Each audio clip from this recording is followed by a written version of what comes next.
둘째 시간 강의 시작하겠습니다. 지난주에 우리가 말라기를 통해서 하나님께서 이 성전문을 닫았으면 좋겠다. 우리들의 모습의 한 예표예요.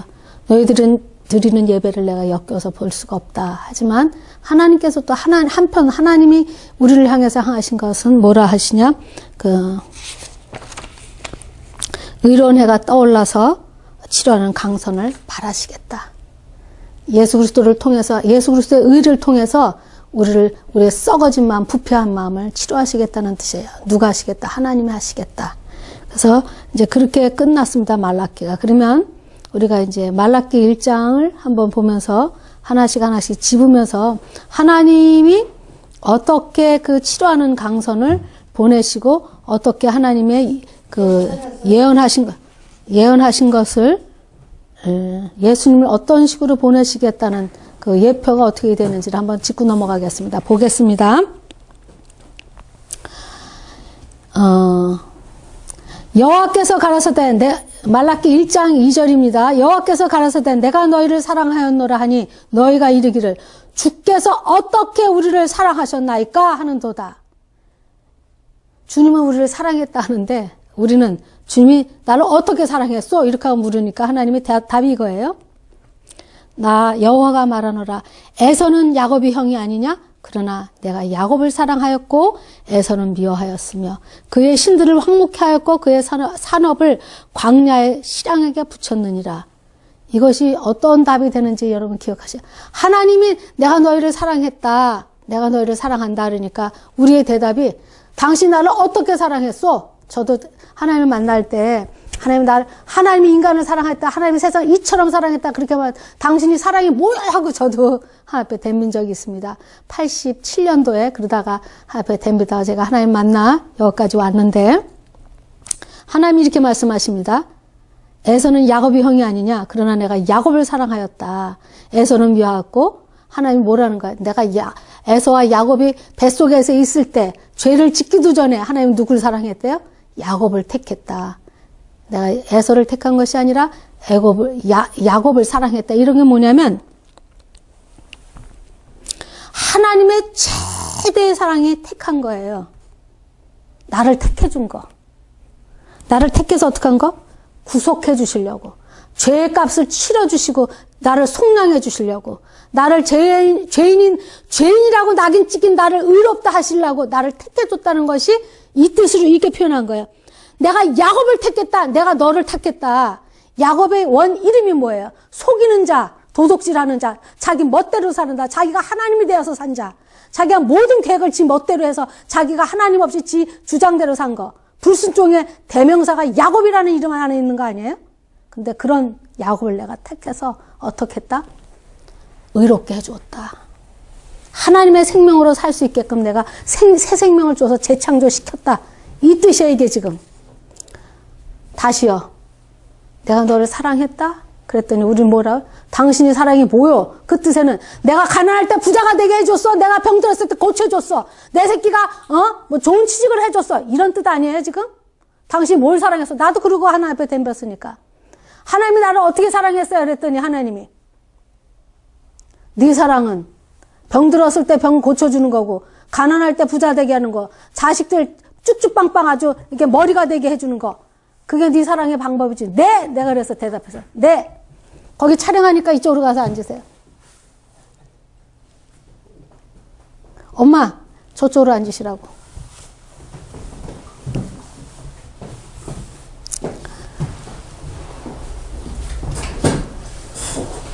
죄송합니다. 오늘 강의에 저희 어머니가 오셔서 하여간 그래서 하나님은 사랑이 무엇이오 하니까 답이 나는 야곱을 택했다 이 소리예요. 내가 너를 택했다. 죄 많은 너를 택했다. 그러면 신약에서 뭐래요? 사랑은 여기 있나니. 그 하나님의 요한일서 4장 9절에 보면 하나님의 사랑이 우리에게 이렇게 나타난 바 되었으니 하나님이 자기의 독생자를 세상에 보내심을 저로 말미암아 우리를 살리려 함이라.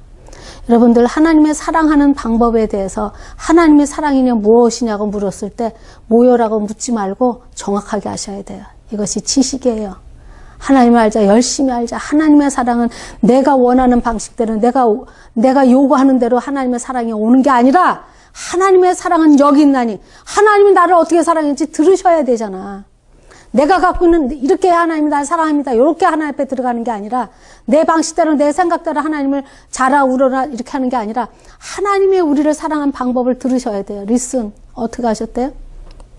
하나님의 사랑은 우리에게 이렇게 나타난 바 되었으니 하나님이 자기의 독생자를 세상에 보내심은 저로 말미암아 우리를 살리려 하라. 이게 성경 전체의 구원론입니다. 죄 없는 주님을 죄 있는 나를 대신했다. 성경 전체가 하는 말이잖아요. 하나님의 세상을 이처럼 사랑하는 독생자를 주셨으니 누구든지 저를 믿는 자마다 멸망치 않고 영원한 생명, 하나님의 생명으로, 의로운 생명으로, 거룩한 생명으로 살 수 있게끔. 사람이 이 땅에서도 사는 게 오래 사고 장수하면 무슨 복이에요, 그게. 건강하고 보람 있고 가치 있게 사는 것이 복이지. 길게 살면서 똥 받아내면서 양로병에서 그렇게 하고 사는 게 복입니까, 여러분? 그런 것처럼 하나님의 세상을 이처럼 영원한 복을 주시기 위해서 영원한 생명, 하나님의 생명, 하나님의 의로운 생명으로 살 수 있는 그 복을 줬다는 거예요. 이게 지금 하나님의 사랑은. 그러니까 내가 요구하는 사랑으로 하나님은 내 사랑의 잣대로 하나님의 사랑을 이렇게 저렇게 까부르지 마시고 하나님이 사랑하는 방법이 무엇인지 정확하게 깨달아야 복음이 깨달아지는 겁니다. 그래서 뭐래요? 하나님은 내가 에서는 미워하고 야곱을 택했다. 세상에 보면은 에서가 더 멋있어요. 모든 사람들이 누굴 따라가기를 원하냐면 에서를 따라가게. 에서 힘 있지. 그 다음에 용기 있지. 사냥꾼이지. 혼자 살 수 있는 모든 능력은 다 가진 것 같지. 야곱은 머리 꾀가 많고 속이는 자로 도둑질하는 자로 그 약은 깨로 살았던 야곱을 하나님의 죄인 중에 괴수인 야곱을 택해서 내가 너를 의롭다 하신 그 사랑, 그 택한 것이 하나님의 최대의 사랑이라는 거야. 여기 말하잖아요. 하나님은 내가 너희를 사랑했다. 하나님은 나를 어떻게 사랑했습니까? 질문에. 내가 십자가로 너희들은 그 많은 재물들 중에 하나를 택해서 나한테 주려는 것도 못 택하지만 나는 하나밖에 없는 독생자 내 아들 예수를 너를 위해서 그 목숨, 내 아들의 목숨을 너하고 바꿨다. 이것이 하나님의 사랑입니다. 지금부터 사랑의 정의를 하나님이 사랑한 방법에 대해서 정확하게 다시 깨달으시기 바랍니다. 이것이 복음입니다. 하나님은 자기 아들 하나밖에 없는 독생자, 자기 품에 가장 사랑하는, 그래서 하나님의 품속에 있는 독생자를 줬다 그러잖아요. 독생자라는 뜻이 뭐예요? 창조할 수 없는 거예요. 모든 피조물은 하나님이 창조물이에요. 피조물이란 말이에요. 다 하나님 만드신, 루시퍼까지 천사까지 전부 다. 그러나 예수님은 창조할 수 없는 단 하나밖에 없는 그 예수님을 우리의 죄값으로 치렀다. 이 사랑을 깨달았다가 하면 까부는 거예요. 이 사랑은 죽을 때까지 못 깨달아요. 대속해 주신 그 사랑을 간절히 내 평생의 소원이 어떻게 하나님이 창조 주신 하나님이 피조물을 위해서 자기 생명을 주신 그 사랑을 깨달는 것이 내 일평생의 깨달음이어야 되는 거예요. 여러분이 얼마나 깨달았냐에 따라 그 사랑을 깨달은 것이 능력이 돼서 그것이 파워가 돼서 자원하는 힘으로 저절로 하나님 앞에 나가는 그 힘이 있는 거예요. 우리는 물량적으로 그냥 교회를 해도 크게 하고 사람을 봐도 그냥 세상에 받는 영광처럼 받는 그것이 성공이라는 생각을 버리셔야 되는 거예요. 이 주의 길을 가는 여러분들 한 영혼을 천하보다 귀히 여겨서 하나님은 마리아 하나 놓고 성교급을 했듯이 한 영혼을 천하보다 귀히 여기는 그 마음으로 이 목회길을 가셔야 되는지 아시기 바랍니다. 하나님은 물량주의로 가는 것이 이 세상에 바라는 영광으로 가는 것이 아니라 하늘의 소망은 의를 하나님을 증언하다가 이 복음을 증거하다가 핍박받는 길이 하나님이 천국 가는 길이라는데 여러분들 생각을 다시 하시기 바랍니다. 여러분들이 그 영광의 자리를 위해서 지금 신학 공부를 하고 교회 주의 종이 되겠고 내가 지금 하나님의 길을 가겠다는 생각은 다시 생각하시기 바랍니다. 이 길은 고난 뒤에 영광이지 영광 뒤에 영광이 있는 것이 아닙니다. 예수님이 어떻게 가셨는데 이 땅에서 너희가 세상에서 환난을 당하나 염려하지 마라. 내가 세상을 이겼다. 보시겠습니다. 그래서 보면 지금 우리가 이제 그 이스라엘 민족들이 어떻게 했냐면 눈먼 것, 저는 것, 병든 것. 1장 8절에 보면, 말라기 1장 8절에 보면 뭐라고 했어요? 만군의 여호와가 이르나 너희가 눈먼 희생으로 드리는 것이 어찌 악하지 아니하며 저는 것, 병든 것으로 드리는 것이 어찌 악하지 아니하냐. 이제 그것들을 너희 총독들에게 드려보라. 그가 너를 기뻐하겠느냐? 너희가 너를 간납하겠느냐? 만군의 여호와가 이르노라 너희는 나 하나님께 은혜를 구하기를 우리를 긍휼히 여겨서서 하여 보라. 너희가 이같이 행하였으니 내가 너희 중 하나인들 받겠느냐.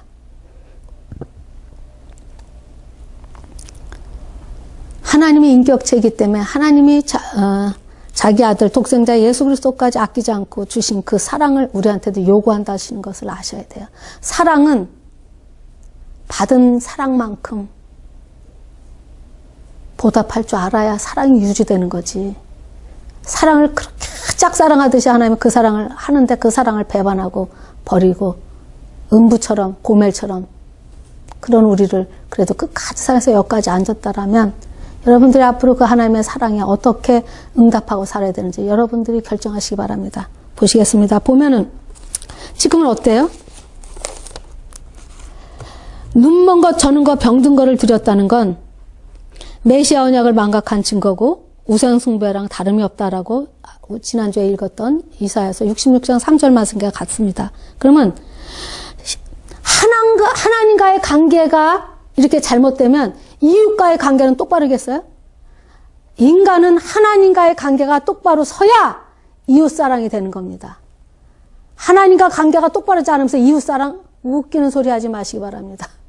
사랑을 받은 자만이 할 수 있는 거지. 사랑을 받지 못한 사람은 열심을 내고 자기 몸을 불사르게 내어주기까지 사랑한다 한들 아무것도 아니라고 말해요.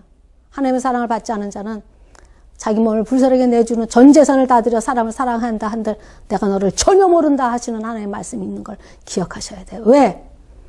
뜻대로 행한 거야 선인 거예요. 내 생각대로 한 건 악이라는 걸 기억하시기 바랍니다. 그래서 보면 계시록이면 그러니까는 저는 거 병든 거를 드렸다고 했죠. 신약에서는 이 형상의 그 모습을 가진 교회가 어디냐면 라오디아계 교회가 이래요. 라오디아계가 이렇게 말해요.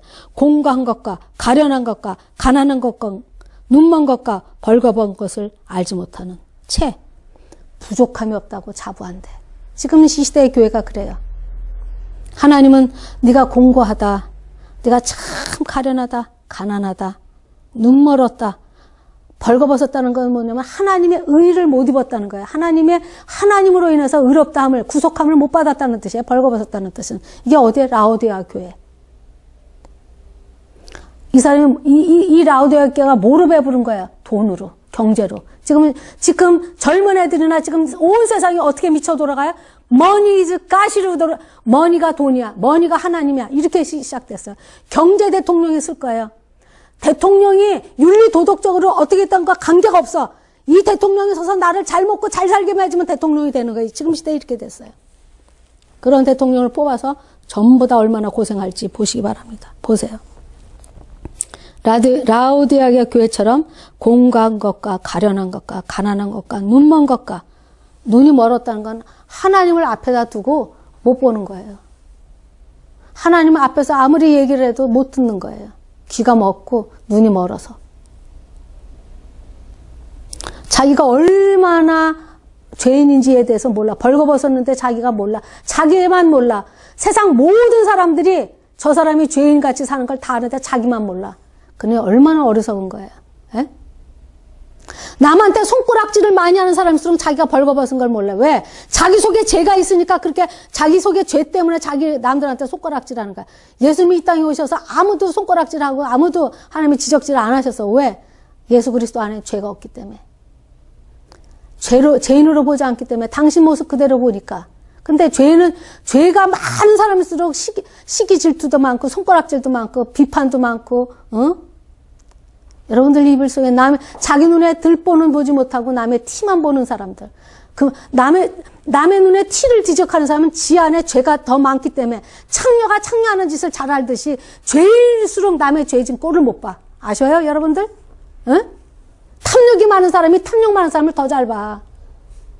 도둑놈이 도둑놈을 잘 보듯이. 자기를 못 보고 맨날 손가락질이 요렇게 돼서 요렇게. 하나님은 너다. 요 나 때문이라는 거라는데. 그거 안 되는 겁니다. 하나님 말씀을 깨닫고 하나님의 은혜를 받아야지만 자기를 볼 줄 아는 눈이 열리는 거지. 아무나 자기 스스로를 볼 수 있는 사람이 없어요.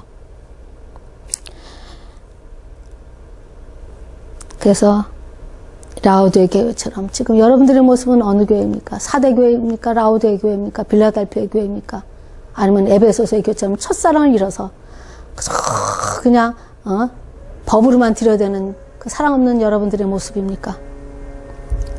우리 같은 말라기에서 이런 나를 하나님이 부재굴릉의 나, 어떤 것도 찾아볼 수 없는 나를 하나님이 사랑하셔서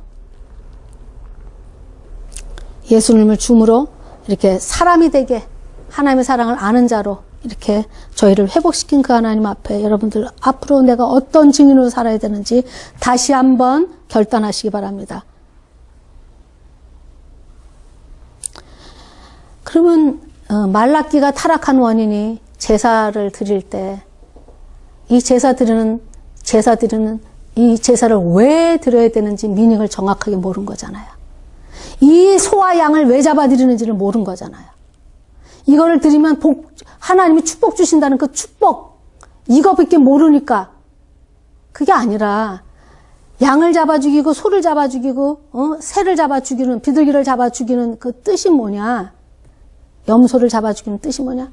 내가 이렇게 죄의 싹슨 사망이라는 하나님의 공의 앞에 죽어야 되는데 나 대신 지금 내 이 죄를 잠시 가리느냐고 누가 죽어요? 이 양들이 죽어나가고 소들이 죽어나가는 그 뜻을 알 때 얼마나 죄를 짓는 것이 얼마나 두렵고 떨리고 하나님이 얼마나 싫어하는지를 알고 드릴 때 가장 내 목숨을 대신해야 되는 것을 드릴 때 가장 귀한 것, 가장 소중한 것, 가장 내가 아끼는 것, 내 생명같이 여기는 것. 왜? 내 생명을 대신해야 되는 거니까. 그런 걸 드려야 되는데 저는 거, 눈먼 거. 지금 우리 예배가 그러잖아. 예배 갈 때 무슨 마음으로 예배를 드려요, 여러분들? 어떤 마음으로? 구속해 주신 그 하나님의 사랑에 감격하여 하나님을 그 사랑 앞에 감격하여서 예배를 드릴 때 뛰는 마음으로, 감격하는 마음으로 그렇게 드리는 예배를 우리가 드린 지가 얼마나 됐는지 한번 여러분들 기억하시기 바랍니다. 그래서 보면 그래서 예레미야 때 이제 마지막 이스라엘 민족이 멸망하기 전에 마지막 선지자가 예레미야잖아요. 눈물의 선지자 예레미야. 예레미야가 하나님의 성전을 향해 뭐라고 예언하는지 보면 예레미야 7장 4절을 읽어보면 7장 4절 너희가 이것을 여호와의 전이라 여호와의 전이라 여호와의 전이라 하는 거짓말을 믿지 마라. 그 당시에 그 예레미야가 하나님 여호와의 전은 어떤 전이에요? 얼마나 위대하고 아름다웠던 솔로몬이 지었던 전이에요? 금으로 지었던 전이에요.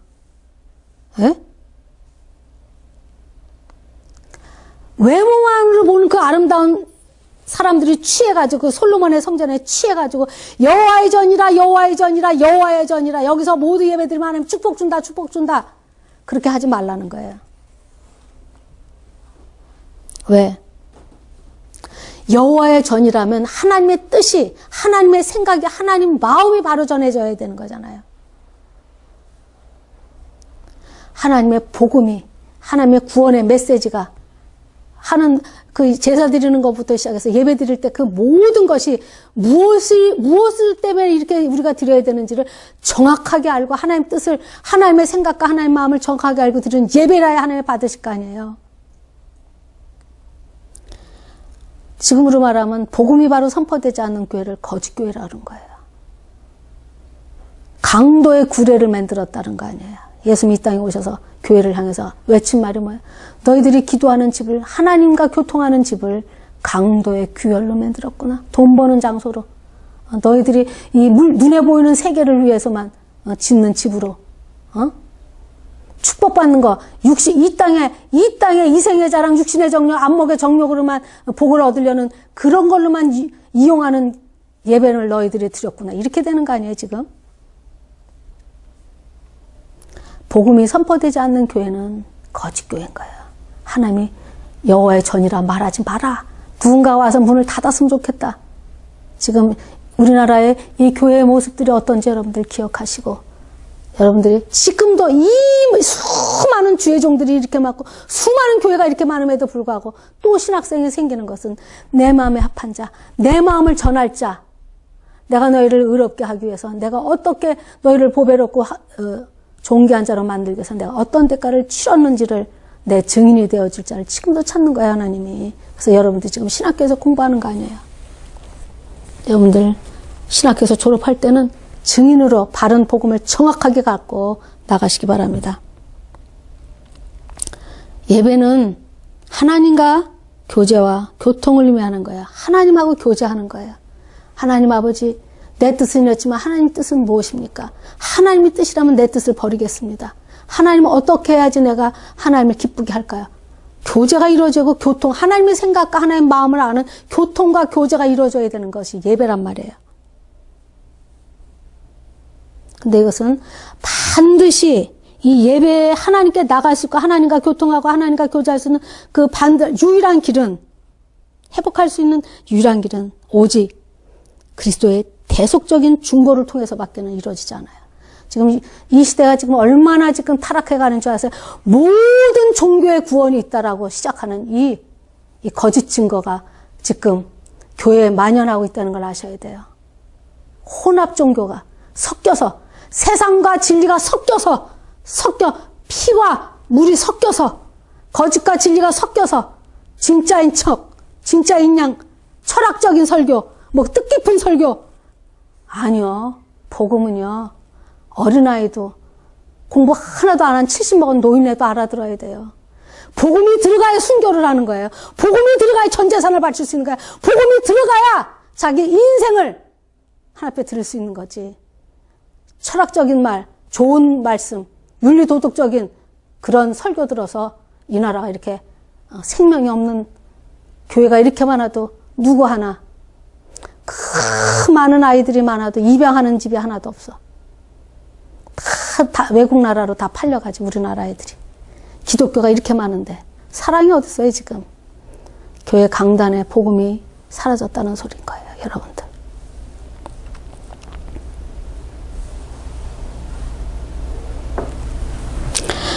구약교회는 양의 피, 생축을 대신 죽이는 예표를 통해서, 그 예표를 통해야지만 예수님이 우리를 위해서 죽었다는 걸 알 때 이분이 메시아라고 알 수 있는 그 예표가 있어. 구약 말씀이 있어야 주님이 오셨을 때 이분이 메시아구나를 알 거 아니에요. 구약의 모래에서 그 많은 사람들이 오는데, 많은 남자들이 오는데 어떤 남자?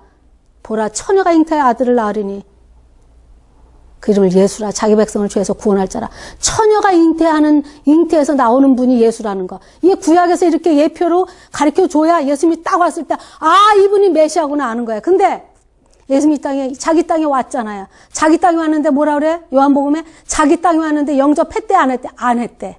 뭐 때문에? 기득권자들은 자기 기득권이 없어질까 봐. 제사장들과 서기관들과 바리새인들은 예수님이 하나님의 아들 메시아라는 거 알았어요? 몰랐어요? 알았어요. 알았는데도 예수님을 받으러 안 가. 보세요. 예수님이 이 땅에 오셨을 때, 탄생하셨을 때 동방에서 박사들이 왔어. 유대인의 왕으로 오시니가 어디 있나이까? 라고 물으니까 온 나라가 소동했어. 우리가 기다리던 메시아가 왔구나. 서기관, 바리새인, 제사장들, 그때 그 당시에 그 리더들이 그 메시아를 찾으러 헤맸다는 사람들이 있어요, 없어요? 동방 이방인들 외에는 없었어요, 여러분들. 겨우 헤롯이 찾으러 돌아다녀서. 왜? 자기 왕권이가 위험해서 죽이려고. 근데 그 당시에 자기 백성들이 영접지 않았다. 얼마나 슬프고 슬픈 일이야. 그들이 그렇게 고대하는 메시아 사상이 충만해 있을 때 그 리더들이, 그 목사들이, 지금 말하면 주의 종들이 메시아를 받아들이지 않았다는 뜻은 뭐야? 지금이 등 따시고 좋고 지금 내 교회가 좋사오니 족합니다. 예수님이 오셔서 로마 그 시대 그 사람들의 그 정치권을 다 끌어안고 내가 지금 이렇게 편안하게 하는 이 자리를 내가 주님이 오셔서 뒤집어 놓지 마시고 흔들지 마시옵소서. 아무도 안 찾잖아요. 여러분들 예수님이 그랬어요. 부자가 와서 어떻게 영생을 얻습니까? 그랬더니 네가 있는 모든 재산을 팔아서 가난한 자에게 다 나눠줘라 그랬더니 그가 재산이 많은 거로 근심하면서 돌아갔다 했어요. 그러니까 제자들이 다 놀랐어요. 왜? 그 당시에 구약의 그 당시에 그 하나님의 백성 중에 제일 잘 믿는다는 그 뜻이 뭐냐면 부자로 살고 하나님 앞에 축복받았다는 증거가 부잖아요. 부. 들어가도 떡방죽에 떡이 가득 차고 들어가고 나가고 이렇게 가득 차는 그 신명기에 나오는 그 복. 그 물질 간의 복에 대한 것밖에는 모르는 거예요. 그들이. 근데 부자가 와서 그 당시에 예수님 앞에 부자가 왔다는 건 저 사람은 어떤 상징이에요? 저 사람은 천국 가고도 남을 사람. 근데 그 사람도 속에 이게 확실하지 않으니까 세상 사람들 이렇게 말해줘도 자기는 구원의 확신이 없거든? 그러니까 예수님 앞에 찾아온 거예요. 어떻게 해야 내가 영생을 얻으리까? 누가 또 있어요? 니고데모가. 예수님이 뭐라고 대답해? 거듭나야. 하나님의 생명으로 가져야지만 네가 하늘나라에 가지 네 생명으로는 못 간다 이거 아니에요. 부자한테 모든 재물을 다 가난한 자한테 오고 나를 따르라. 이 뜻은 뭐냐면 부자가 천국 못 간다는 뜻이 아니라 네가 주인이 지금 돈이잖아. 주인을 바꾸려면 네가 섬기고 있는 모든 주인을 다 놓고 나를 따라라. 이 뜻이거든. 얼마나 돈의 매력이 크냐면 그 많은 비유 중에 예수님이 돈과 재물과 하나님을 겸해 섬길 수 없다라고 말씀하세요. 그만큼 돈의 위력이 세. 돈만 있으면 뭐든지 다 할 수 있다는 이 속이는 이 돈의 힘. 돈 갖고 평안도 못 찾고 돈 갖고 기쁨도 못 찾는데 돈 있으면 뭐를 하는 줄 아세요? 돈 있으면 마음껏 내가 마음대로 뭐든지 할 수 있다는 이 파워적인 이 힘이 있어요. 이 거짓된 힘이. 그래서 하나님과 견주어. 예수님도 뭐라 그래요? 재물과 하나님을 겸하여 섬길 수 없대. 그 정도로 유혹이 되는 거예요. 창세기에 마귀 새끼가 와서 옛 뱀이 와가지고 아담 사하를 꼬실 때 뭐 밖에 꼬실 게 없어요? 하나님처럼 된다는 것밖에 꼬실 게 없었어요. 얼마나 하나님이 우리를 위대하게 졌는지 비교할 게. 그래서 아담과 하와가 그 하나님처럼 되는 줄 알고 속아서 죄를 범한 것처럼 이 땅에 선악과가 뭔지 아세요? 돈이에요, 돈. 야, 돈만 있으면 미인이 될 수 있어. 돈만 있으면 뭐든지 할 수 있어. 돈만 있으면 불로장생할 수 있어. 돈만 있으면 건강도 유지해. 돈만 있으면. 이 나라 와서 제가 제일 슬픈 게 뭔지 아세요? 젊은 애들이 십장가를 못 가. 돈이 없다고 못 간대. 못 가는 이유가 뭐냐? 돈이 없어서 못 간대. 집을 사놓지 않아서 못 간대. 애를 기를 수가 없대. 야, 하나님은 없어졌어요. 하나님의 능력을 내가 결혼만 해도 저도 우리 신랑이 10원도 없어서 10원도 없어서 우리 신랑하고 10원도 없는 우리 신랑하고 저도 85년도에 결혼을 했는데 그때는 믿음만 있으면 된다고 생각하고 결혼을 했단 말이에요. 네? 근데 지금은 돈 있어야 결혼해요. 젊은 애들, 청년 젊은 사람들 정신 차리세요. 목사님들 젊은 애들 정신 차리게 하셔야 돼요. 하나님보다 더 센 게 돈이에요. 애들 말이 이래요. 조물주보다 더 센 게 건물주래. 야, 그런 말이 이 땅에서 지금 돌아가는 이 유머야. 그게 진심인 거예요. 조물주보다 더 센 게 건물주래. 돈이라는 뜻이에요, 여러분. 지금은 제가 미국에 이민을 84년도에 갔는데 헐리우드에 가니까 그때 이미 84년도에 이 프랭켓이 어떻게 썼냐면 머니즈 갓으로 써 있었어요, 여러분들.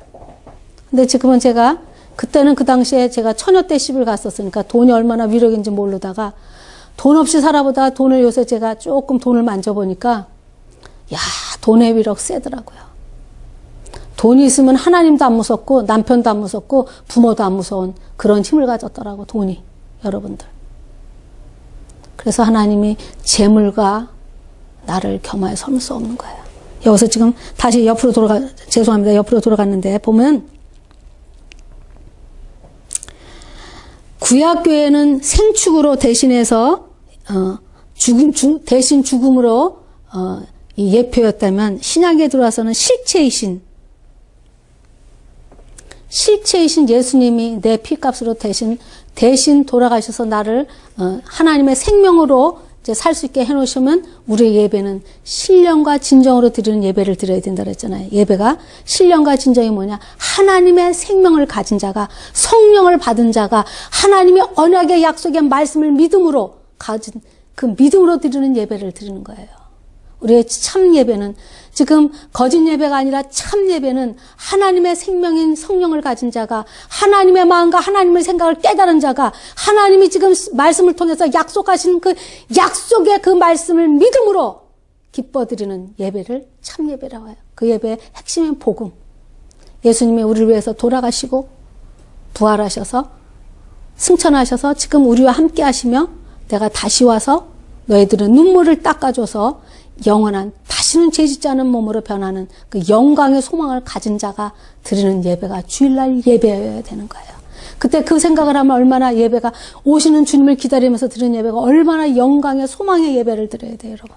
찬송 하나를 해도 힘이 차게 아주 온몸을 다해 하나님을 찬양하는 찬양으로 찬양을 드려야 하며, 말씀을 선포하는 목사님은 복음을 선포함으로 양들이 꼴을 풍성히 먹는 그 복음을 선포해야 되며, 강대산에서 여러분들 주의 정을 가기 위해서 이 공부를 하시는 신학생들 여러분들, 하나님, 내가 하나님의 증인으로 살기를 원하오니 하나님의 복음의 정확한 복음을 갖고 내가 하나님의 증인이 되게 해달라는 기도하시기 바랍니다. 여러분들, 그리하여서 하나님을 기쁘게 하는 이 마지막 때 하나님의 증인이 되는 그런 여러분들의 삶을 있기를 다시 한번 축원합니다. 그래서 보면 말라기 4장 6절에 보면 이런 말씀이 있어요. 돌이키지 아니하면, 너희들이 이렇게 돌이키지 아니하면, 하나님의 사랑에서 돌이키지 아니하면, 너희들이 잘못된 그 예배 하나님이 없는 거짓된 예배를 드리는 데서 돌이키지 아니하면 내가 와서 저주로 그 땅을 칠까 하노라 하고 경고로 마칩니다. 말라기는.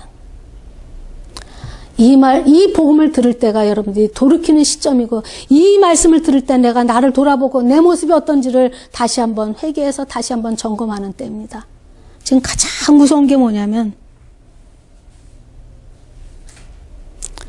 돌이키지 않는 마음입니다. 굳어진 마음입니다. 돌짝박 같은 마음입니다.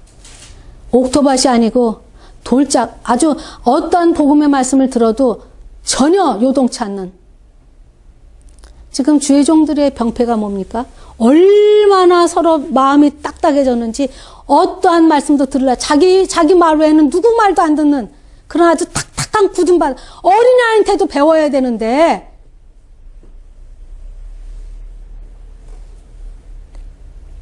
그래서 보면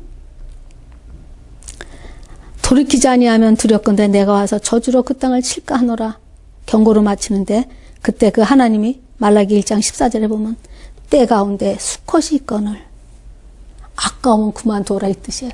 그 많은 때 가운데 너희들이 나한테 드리는 예배가, 내가 그 진심을 다하고 마음을 다하고 뜻을 다해 너를 사랑한 그 하나님의 사랑 앞에 너희들이 반응하는 게 눈먼 것, 병든 것, 병신된 것, 이 더러운 것, 이런 걸로 예배 드리는 너희들의 모습.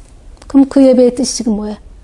우리가 하나님의 그 십자가의 사랑을 깨달지 않고, 어떻게 하면 하나님 앞에 와보면 축복을 받고, 어떻게 하면 내 소원대로 하나님이 내 소원을 이루어줄까, 이따위 생각으로만 와서 예배 드리는 그런 거랑 똑같은 거예요, 지금. 여러분들. 그러나 하나님은 때 가운데 수꽃이 있거늘, 그 많은 것 중에, 내가 준 것 중에 그 많은 수꽃도 누가 준 거야? 하나님이 준 그 복을. 그들이 출애굽에서 올 때 맨몸으로 왔잖아요? 그러다가 가나안 땅에서 그 많은 축복을 받아 그 수 없는 때 중에 하나님 것 중에, 하나님이 자기 것 중에 제일 귀한 걸 바치라는데 못 바쳐서, 주님의 소리를 좀 들어봐요. 때 가운데 수컷이 있거늘 하나님의 소리예요. 그러면 하나님이 아까우면 그만두어라. 너희들이 머리부터 끝까지 부패되고 절대 무능해, 절대 부패인 내가 알기에 하나님 뭐라요? 하나님이 세상을 이처럼 사랑하사 독생자를 주었으니 보라 세상죄를 지고 가는 하나님의 어린 양이로다. 이렇게 하나님이 다시 한번 우리를 죽었던 우리들을, 아무것도 할 수 없는 우리들을 생명을 주어서 다시 야곱을 이스라엘 만들겠다는 거 아니에요? 야곱이라 다시는 하지 말고 너를 성도라 해라. 하나님의 생명을 가진 자, 거듭난 자라 하라. 재창조된 새로운 그 피조물이라 하라. 이렇게 하시는 거예요. 보라 세상죄를 지고 가는 하나님의 어린 양이라. 그래서 하나님이 이렇게 말하는 거야. 내 이름을 경외하는 너에게 의로운 해가 떠올라서 치료하는 광선을 바라리라. 이 말씀을 신약에 어떻게 되어 있냐 보면 참빛, 요한복음 1장 9절에 보면 참빛 곧 세상에 와서 각 사람에게 비추는 빛이 있었나니 각 사람마다 하나님의 영광의 십자가의 복음의 빛이 비춰서 우리가 지금 하나님을 아바 아버지로 부르는 그 영광을 받은 자라는 뜻이에요. 곳에 보면 참빛 곧 세상에 와서 각 사람에 비치는 빛이 있었나니. 누가복음 1장 78절 79절 찾아서 한번 읽습니다. 한번 찾습니다. 누가복음은 이 하나님의 이 말라기 1장 14절의 이 말씀이 어떻게 이 예언하신 것이 어떻게 실제화되고 어떻게 이루어졌느냐 사실이 누가복음 1장 78절 79절에 있습니다. 읽어보시기 바랍니다. 1장 78, 79절.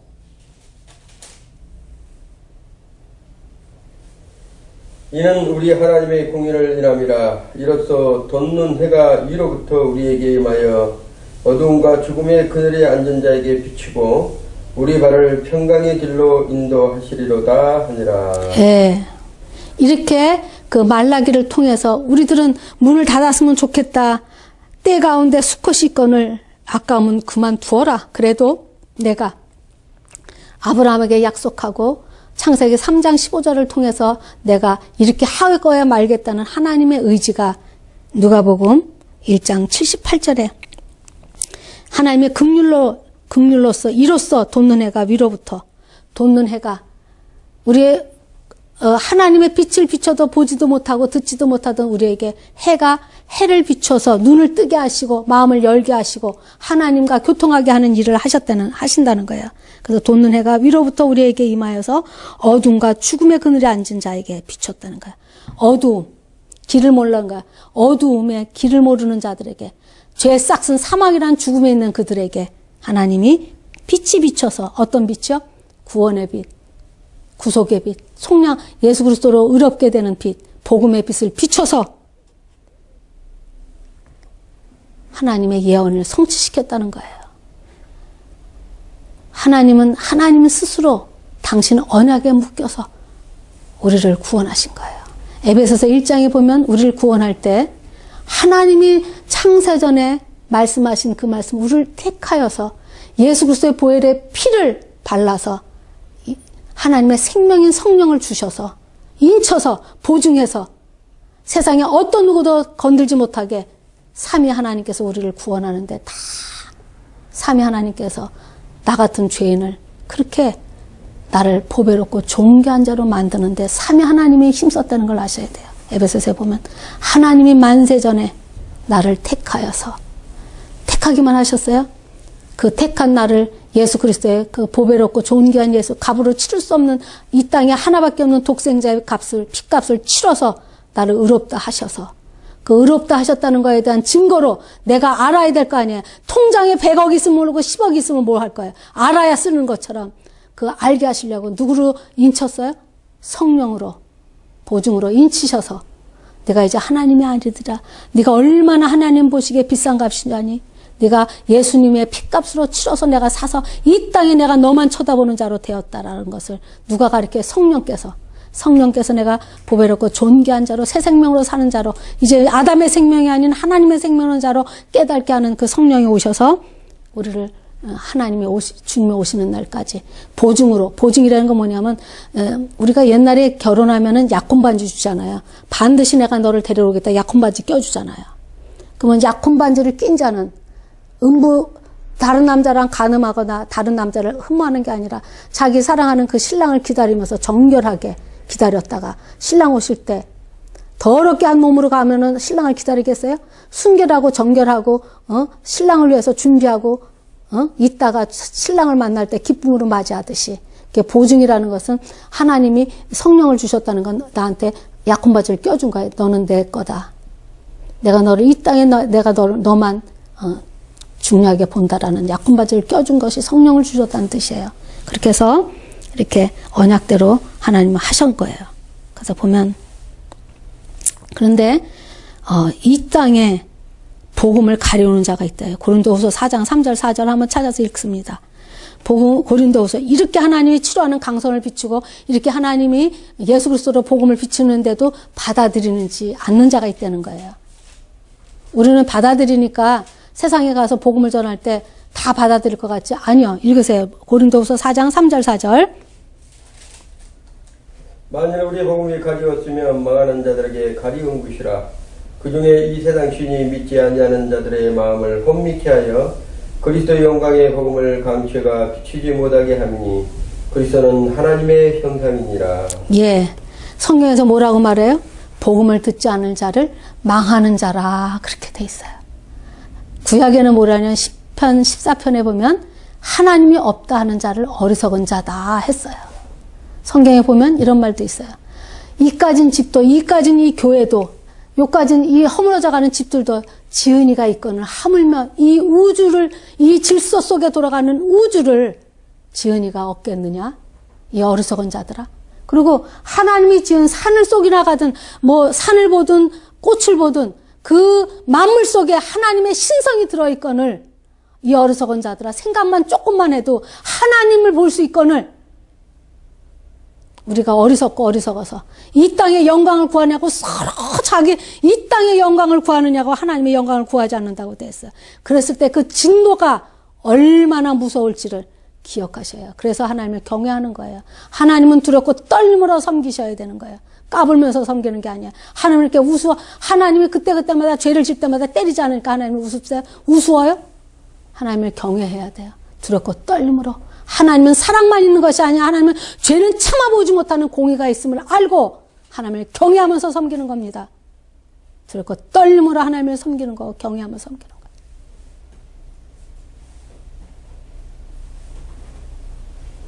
망하는 자는 복음을 받아들여요. 성경이 말하는 거예요. 제가 말하는 게 아니라 이 땅에서 망하는 자가 있대요. 어떤 자? 빛을 비춰도 받아들이지 않고 그 좋은 소식, 영원한 생명을 전해도 드리지 않는 자. 망하는 자라는 거예요. 돈이 없어 망하는 게 아니라 건강을 잃어서 망하는 것이 아니라 이혼을 해서 자식들이 속썩여서 망하는 게 아니라 복음을 받아들이지 않은 자를 망하는 자라는 거예요. 영원한 형벌로 영원한 흑암으로 가는 거예요.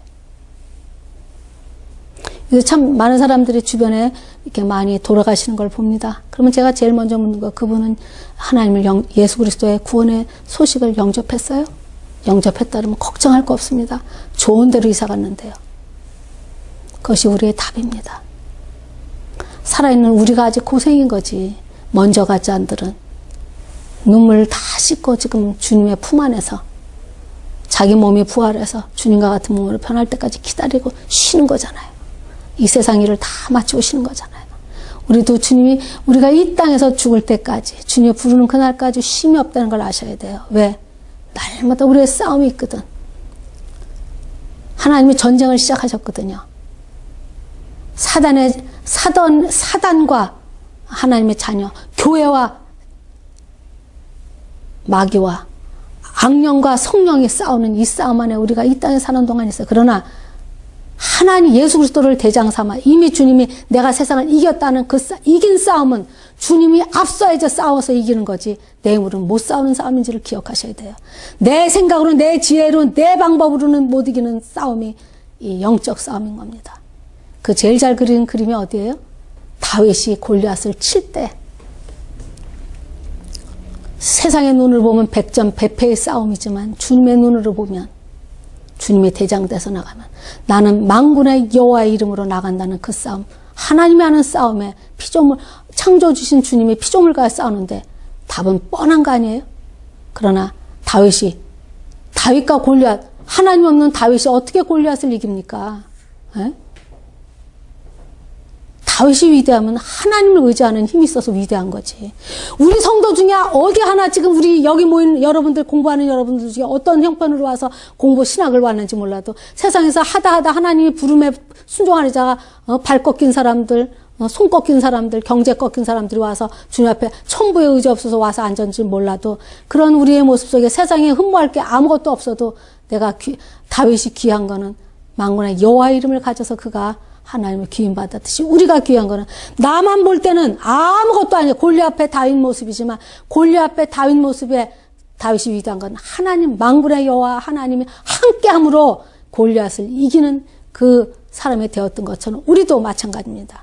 우리도 내 모습 쳐다보면 아무것도 없지만 만군의 여호와 하나님이 함께하면 골리앗을 이기는 우리들의 삶이 되는 것을 기억하셔서 내가 가진 메시지가 내가 가진 복이 무엇인지 내가 얼마나 귀한 자인지를 여러분 스스로 아셔야 됩니다. 보배롭고 좋은 게 하자면 하나님이 이 땅에서 쳐다볼 때 자기만 여러분들 이제 자식들 사진 찍을 때 보면 누가 운동장에서 띵뛰기 뛰면 누구만 쳐다봐요? 내 새끼만 쳐다보죠. 하나님이 그러신대요. 하나님이 그러신대요. 누가 보면 예수님을 보낸 목적이 뭐냐? 잃어버린 내 자녀를 찾기 위해 예수님을 보냈다 그러는 거예요. 여러분들 자식 하나 잊어버려서 죽을 때까지 그 자식을 못 놓는 주님의 마음을 기억하시기 바랍니다. 기도하겠습니다. 하나님 감사합니다. 우리는 하나님을 기쁘게 할 것이 하나님을 편안케 할 것이 아무것도 없는 죄인 중에 괴수입니다. 그럼에도 불구하고 눈 멀고 귀 멀고 하나님을 보지 못하는 우리들을 구원하셔서 예수 그리스도의 보혈의 피로 의롭다 하셔서 하나님의 아버지로 부르신 그 놀라운 은혜를 깨달은 자는 하나님의 빚진 자로 복음의 빚진 자로 평생의 증인으로 살 수 있는 우리 모두가 될 수 있도록 축복하시고 축복하여 주시옵소서. 감사하고 예수님의 이름으로 기도드렸사옵나이다. 아멘.